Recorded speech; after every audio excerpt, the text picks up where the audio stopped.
allow me to make 3 quick procedural matters, and procedural because we have raised them here and government has made a commitment to follow up and give feedback here, and it has not quite happened. Mr. Speaker, this week, medical interns are meant to report to their stations for internship. We have raised the matter here severally, and the government is yet to come through. Most of these medical interns have not reported to their stations. Why? They're waiting for facilitation from government.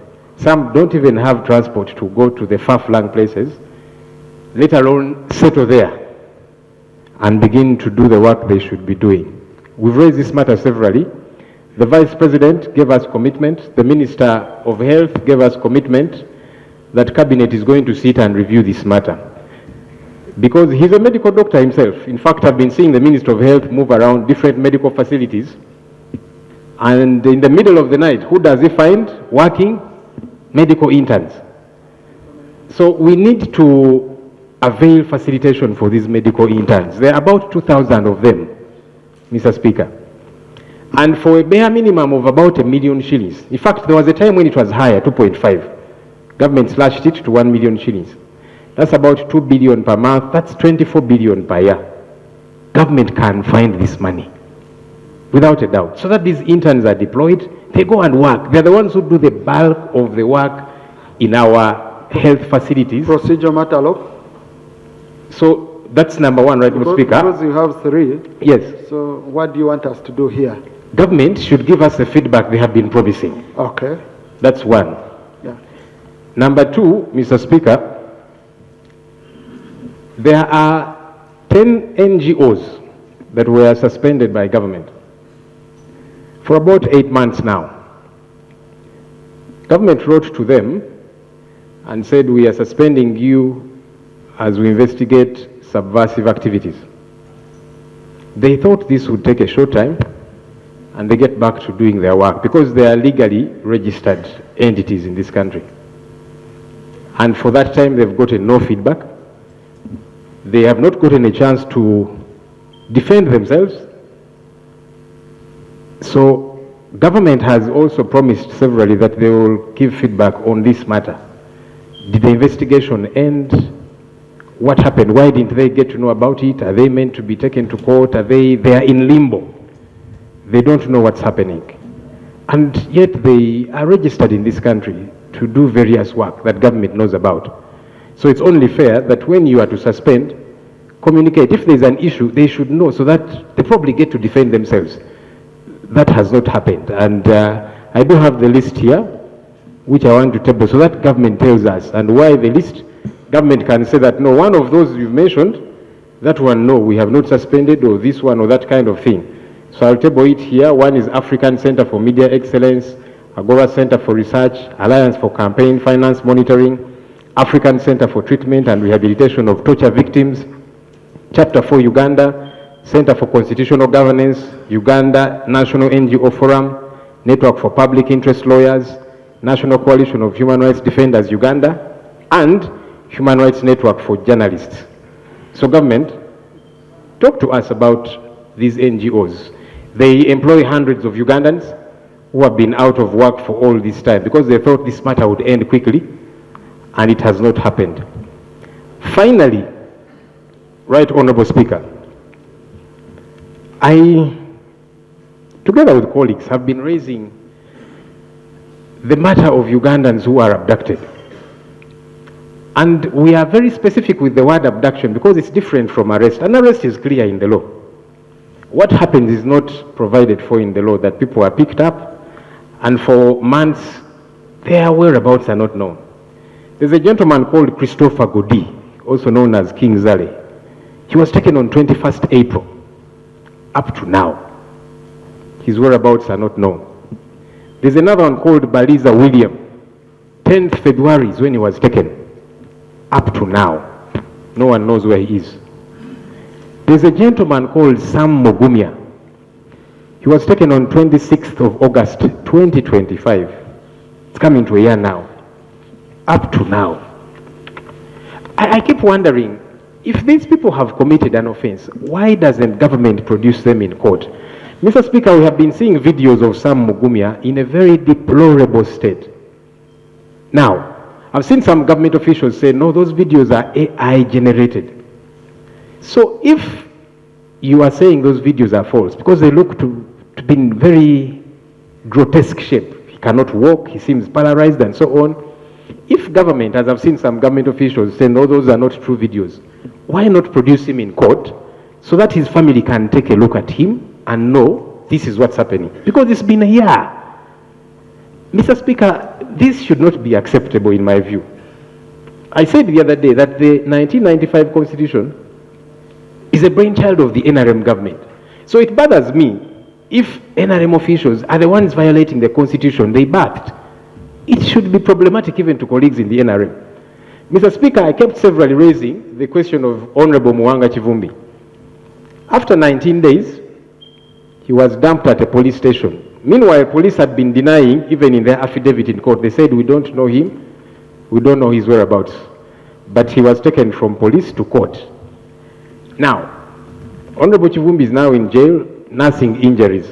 And there is a police doctor's report to that effect. The injuries that were inflicted on him, and he's getting treatment. So they held him for 19 days, beating him up every single day. And as I've said, this is captured in a police doctor's report. Why? Mr. Speaker, the chief, in fact, the commander-in-chief of the armed forces released a statement a short while ago. And he was castigating torture. And it's not the first time that he has done so, Mr. Speaker. Condemning how torture is bad. Saying you cannot use the evidence you've extracted out of torture in court because you can't adduce it. That person told you what they think you want to hear. What baffles me is that this is the commander-in-chief of the armed forces. If he's bothered, why is he not taking action against his juniors who are in government doing these things? We want government to help us understand. Is it too much to ask when we say, if somebody has committed an offense or is suspected to have committed an offense, produce them in court, not to take them somewhere, beat them up, after several days, take them to court? Is it too much to ask? And by the way, this is not something that affects only we in the opposition, everybody. The other day we were talking about a colleague. I'm glad after a while she was released, the Honorable Margaret Etilu from Amuria. That's NRM, but she had been disappeared for a while. And several other examples that we can give. Right Honorable Speaker, allow me to thank the LOP for these very important matters that affect all of us. Right Honorable Speaker, indeed it is true that interns are being deployed now at their various stations. It is also true that the interns who are government sponsored have resources and they are being deployed with resources. The ones who went on private are the ones who don't have resources.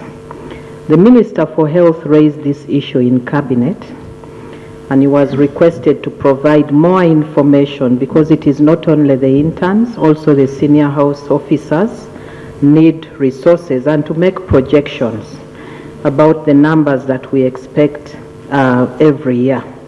So he's yet to present again and then he will come with a concrete answer.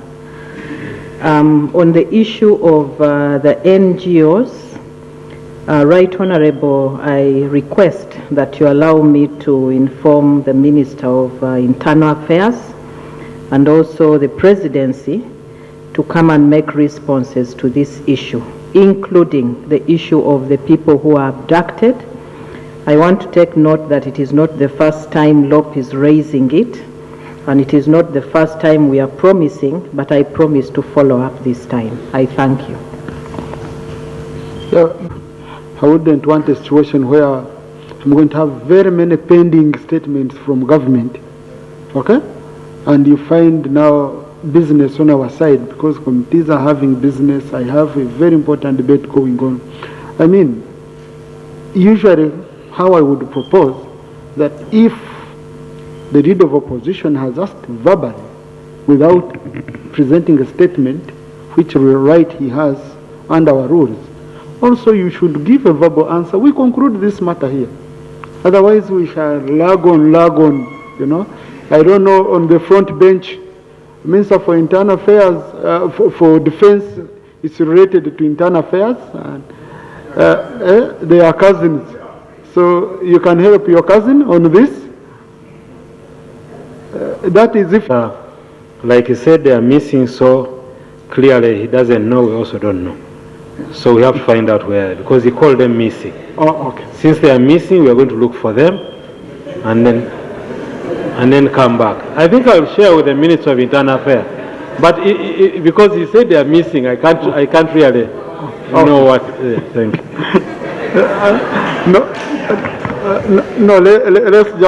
Let's leave it at that, since they promised. But these are serious issues. Okay, these are serious issues. Attorney General, you want to add on anything, or you're comfortable? Right, Honorable Speaker. Words like adopted, abducted, picked, kidnapped, disappeared should not be in our vocabulary. The issue has been brought here before, and I recall the Speaker, Right Honorable Speaker, was in the chair at that time, stated that this is a very serious matter and it required a special session for the entire House to debate this issue. And that's where it stands today. Okay, please, let's continue. We've been working, and the cousin to the Minister of Internal Affairs has promised to link up with the Minister of Internal Affairs. We shall continue asking for updates. Honorable Shamim Marende, we've been working, and the cousin to the Minister of Internal Affairs has promised to link up with the Minister of Internal Affairs. We shall continue asking for updates. Honorable Shamim Marende. Cleaning Day, which took place on the 25th of July, 2026. While the initiative was intended to improve sanitation and public health, it has collected waste remains on the roadsides of Kampala and in the communities of Lobaga, Kawempe, Machindye, Central, and Nakawa. Right, Honorable Speaker, this poses a serious threat to public health and also comes with environmental risks. So I would like to ask the Line Minister to inform this Parliament of the action that they are going to take so that all the uncollected garbage is removed on the roadsides and in the communities of Kampala. But also lastly, I would like the Line Minister to inform us what long-term measures the government is putting in place to ensure that future national cleaning exercises are followed by timely waste collection, transportation and disposal. Thank you, Right Honourable Speaker. Abalungi abatuuliriza era abatulaba olunaku olwaleero tuchaddeko ewa Sheikh Asiraf Dembe. Sebo nsanyusa okubalaba amannya agange nze Sheikh Asiraf Dembe akola ku bizibu by'enjawulo omuntu singa aba alina ebirwadde tumusomereddwa tumuwa amazzi ga lukuya nga bw'obadde ogalaba tugenda abantu ku kyoto ne twokya emizimu emibi egibabaamu n'okulomba edduwa abantu singa abeera ng'ali wano atuuse sobola okumulombera edduwa ne waba atatuuse nga mpadde amannya ge naye ng'ali wala neetaaze enamba yange yeno eri 0707763711 namwe bannyinaffe abali ebweru oyagala okuba nti oyagala okulombera ku dduwa ng'olina ebizibu visa zibuze amaka gakolongotana sente zikola zimpita mu ngalo ojja kumpeereza ekifaananyi kyo n'amanyago ebyo byokka bijja kummala nja kukulombera edduwa ojja kutereera olunaku olusembayo mu mwezi mba n'edduwa eyawamu ffenna n'abalwadde bange abakadde n'abapya. Salaamu alaikum warahmatullahi wabarakatuh. Ekisooka bannaffe balina ekizibu naye baba baleese ekintu ekirungi bamaka bakitadde mu ttaka. Minisita ono Kirewa Kiwanuka akoze likodi mu paalamenti ya Uganda olwaleero okusooka okujja okusaba babakkirize tutwale abaki abasirikale. Byongambe bya kapasite byonna bitwe tubagamba ekintu ekibadde ku order paper speaker alina obuyinza obukola alteration ku order paper naye nga tugamba tuweeyo obudde kubanga ino deployment si kufa kwokka. Deployment yene erimu ebitundu bibiri, erimu kibayita peacekeeping n'okwenforcinga eddembe. Kati bo bagenda mu peacekeeping tekiringa Somalia, ekyo tekibaako kupapa nga twagala tumanye otwala amagye e Gaza entegeka y'abasirikale eryetya, bwe baba bagenda famire zaabwe zisigaza ki, bwe baba bagendayo gavumenti egenda kufunamu etya n'omusirikale afunamu atya, kubanga entalo zonna z'abajasi abantu kye batamanyi abasirikale bakyalinga kibayita oath of allegiance. Tewali mujasi agenda Gaza akomplaininge nga bamutaddewo nga bamunya byetaaga kubanga bw'ayomba bajja mbukuba kubanga eyo ndagaano yagina mu magye. Kati ffe tulina obba defendinga. Kati minisita yeebaze nti amanyi alina ennamba nnene n'agamba kasooke nfune permission ebirala binajja oluki oluvannyuma. Kyandibadde beta ne speaker singa abadde akiwadde omukisa ne balindako ne bakitwala mu komiti mwendi member ne tunuulira embeera z'abasirikale bagenda okgenda then ebiri classified ne babireka ebbali ebijja ewaffe nebikola ki ebijja naye nebiri classified tulina obuyinza obimanya kasita tukibuulira public. This motion, you see, we have a challenge with the NRM government and their ministers. For the first time, we have a minister in defense who has flown, who has done the right thing at the right time. That is, bringing in the application, seeking a motion from Parliament to deploy before, he sought for permission to deploy before taking the soldiers. And after bringing all that, he washed his good linen and ended up washing in the mud. When you come to Parliament, you must give us, those who are dissenting, to give our issues. Deployment of UPDF here is not about to, there are two ways of deploying the army outside Uganda, either peacekeeping or enforcing peace. In Gaza, they are saying they are going to keep peace, not enforcing peace. Because once you are going to enforce, there is fighting and death will occur. So what we are saying as the opposition is, and me as shadow minister, can you kindly make us know what are the arrangements? Give us time to prepare our questions. You are deploying our soldiers. How much are they going to be paid? What are their families going to remain with? What are the terms of reference for their deployment? And how long will it take? If you have to pay them, how much will you pay them? Many of these soldiers have been deployed. You hear they are going to be paid $500 per month. They end up receiving $100. Who is stealing the $400? You and I? The answer? We don't know. But remember, the people you are deploying have an oath of allegiance where they cannot come out to complain by themselves. Once deployed, they will just go order ni order. Hakuna cha kulegeza, unaenda mzima. Ukiseme nini unafungwa. I don't know that you know some Swahili. So that one is the question we are saying. We speak for the soldiers. They are deployed. What is their emolument as they go? How is government benefiting? All that now is going to come after maybe deployment has taken place. But generally, for us, we have stood our position and we shall wait for the repercussions. Because definitely, those who are going have our numbers. They will continue telling us what is happening. Not yet. We also need to know the funding of this force. Who is going to fund our stay in Gaza? We also need to know so many of those details that we cannot get in the motion that the Honourable Minister has tabled. Because, Right Honourable Speaker, we are deploying lives. It's not about NRM, it's not about opposition. It's about the lives of the soldiers that we're sending for the peace mission. I think it's important that the Honorable Minister of Defense gives us, even if it's 2 days. We get these details. We scrutinize the motion. Raise your procedure matter. We scrutinize the motion. Raise your procedure matter. My procedure matter was, if there's already a precedent that was set in 2007 when we were deploying in Somalia, why can't it be followed now? Thank you. Now, honorable colleagues, every parliament makes its rules of procedure. The rules of procedure is every motion that requires to go to the committee. The rules provide so. Okay? So, you might find the parliament that time its rules of procedure required that. The rules of procedure, please, I'm a custodian of the rules. Come on. Okay? So the rules of procedure I have, they don't provide for that.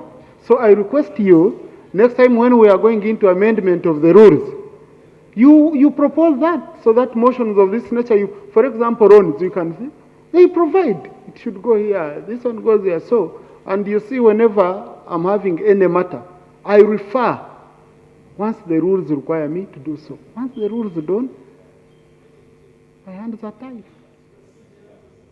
Honorable Warswaka. Thank you, Right Honorable, and the Minister, for having given this Parliament its authority and also accepted. Right Honorable Speaker, in our culture in Butaleja, they say, if I give you chicken, a basket may be full of mangoes. When it comes back, it shouldn't come empty. At least you bring banana. America has supported us several. It is now high time, if they need our support, we also do the same. Right Honorable Speaker, America has supported us in education, in health. Right Honorable Speaker, I also benefited from American training in engineering aspect. So, Right Honorable Speaker, I want to request members that we support. The good thing, the MPs representing the soldiers have supported. Right Honorable Speaker, the issue of Gaza, this is why fuel hiked. And if our people, they are going there, will try to reduce on the cost of living, especially in fuel, I support. However, I want to thank government this time on issues of corruption. They have started and they are biting. And I want to warn whoever will try to touch the monuments and the pay of the men and the women in uniform who will be going to offer their service. It is not business as usual. So, Right Honorable Speaker, I want to implore and I request this Parliament, as these officers go, Honorable Minister for Defense, you can call some few members, they pray for these people as they are going. Whenever you go for something, you have prayer. In Ilango, they say Lubanga, so that you give for Lubanga. And I want to implore Honorable Minister and the Government Chief Whip, these members. Thank you. But honorable colleagues, I just want to ask constituency. Because me, every soldier who happens to come from my constituency is robbing me to be deployed abroad. They are robbing me, and I'm like, you people, what are you robbing for to go to Somalia? People are robbing right and center. I don't know what is there. That's why me as a civilian, these are issues beyond me. We have one of our own who was deployed in Somalia, Honorable Bernardo Tim. Thank you, Right Honorable Speaker. Now, this is the right time to add retired sergeant, because we are talking matters of security. We are talking matters of people who serve this country. I'm giving you personal experience and also a word of encouragement. I worked in Somalia under AMISOM for 1 year, 2019-2020. It is out of the money I got from Somalia that I was able to go back to school. I studied law, I'm a lawyer. And that is why I'm here. So, honorable members, life is lived once. Whether you stay in this parliament, whether you stay where, you'll die. And not everybody who has gone to Somalia or whichever mission have died. The generals are here. I was in Somalia with the Honorable Mulongo, who was our boss then. Honorable Lydia Wanyoto is there. So, Question, Sergeant. I thought you ordered. Thank you, Right Honorable Speaker and colleague, for giving way. I want to inform this House, building on what he was presenting, that in the structure of the UPDF, we have a full-fledged international peace support training center, single. This is a center well supported internationally. I want to allay any fears. The contingent that will be selected will not just go as if they are just moving to dance. They are going to go through the International Peace Support Training Center, and that's why my colleague who went through that center was able to survive. Tim, yes, Right Honorable, that as we send these men and women to go and provide the much needed peace in the Middle East, we pray for them. It's important that whatever matter is going to be raised here is taken in good spirit. Personally, I was the admin and personnel officer of the police contingent in Somalia. I was responsible for processing payments of all police officers, and nobody is complaining of payments. This is an assurance to the people here that in our communities, we even have town councils named Somalia. This is evidence that people who went to Somalia came back and built homes, built trading centers. So this is not just a mission. It is an economic empowerment to our men and women in uniform. And therefore stand to support the motion that our officers be deployed. Thank you. Lop, you told me you had some. Because there have been issues which have been consistently raised, but people have been deployed out of the country, and issues have not been resolved.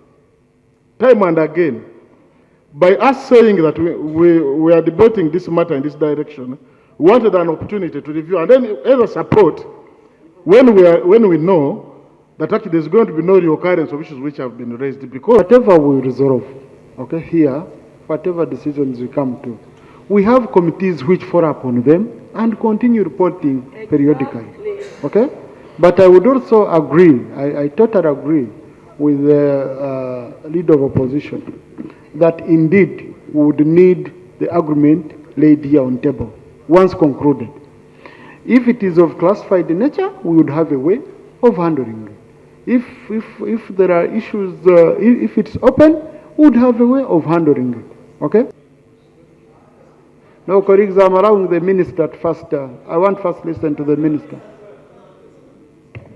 The issue that was raised by Honorable Nambeshi has been, I think, well addressed by Honorable Masiko. UPDF is a trained force, not a football team. So we are ready. If you give us the permission, we have the skill and capacity to maintain the peace. Honorable Sewungu, I'm sorry, my shadow Minister of Defense, I thought by interacting with you in the committee and informing you, and we actually, Honorable Chair, I did raise this issue in the committee and a number of questions were raised. When I appeared before the committee, I did mention that I am coming to the House to seek a motion and we discussed it, but next time I'll even give written notice. Honorable Chirumira, yes, we are a member of UOC, just like we are, IOC, sorry, just like OIC, Organization of Islamic, but we are also members of the UN. So we are going under the UN auspices. But just for your information, just for your information, the following countries have signed on to this: Saudi Arabia, Turkey, Egypt, Jordan, Indonesia, Pakistan, Qatar, and UAE.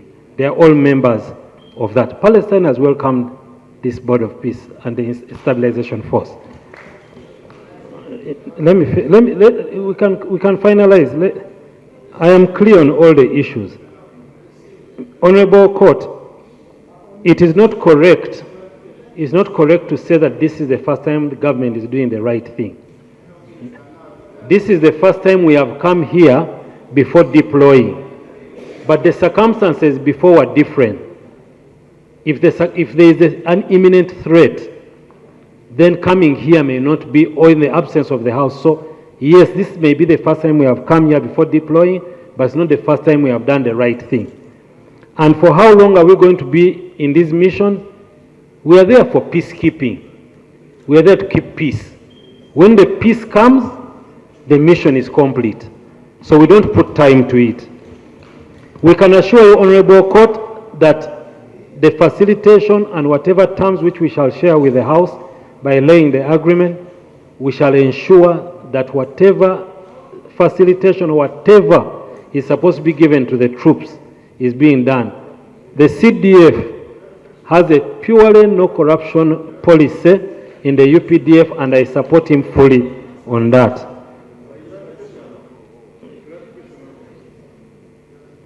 I think I've finished all the issues. Thank you. So, thank from the minister is that assuming the motion carried the day, whether would you consider laying periodic reports in the House so it becomes a conditional approval for purposes of securing the approval? I thank you. Yes. Colleagues, please, you don't just know. I'm not around supplementary. Right, Honorable Chair and Honorable colleagues, we will have no, it's actually not. Uganda Eyenkya.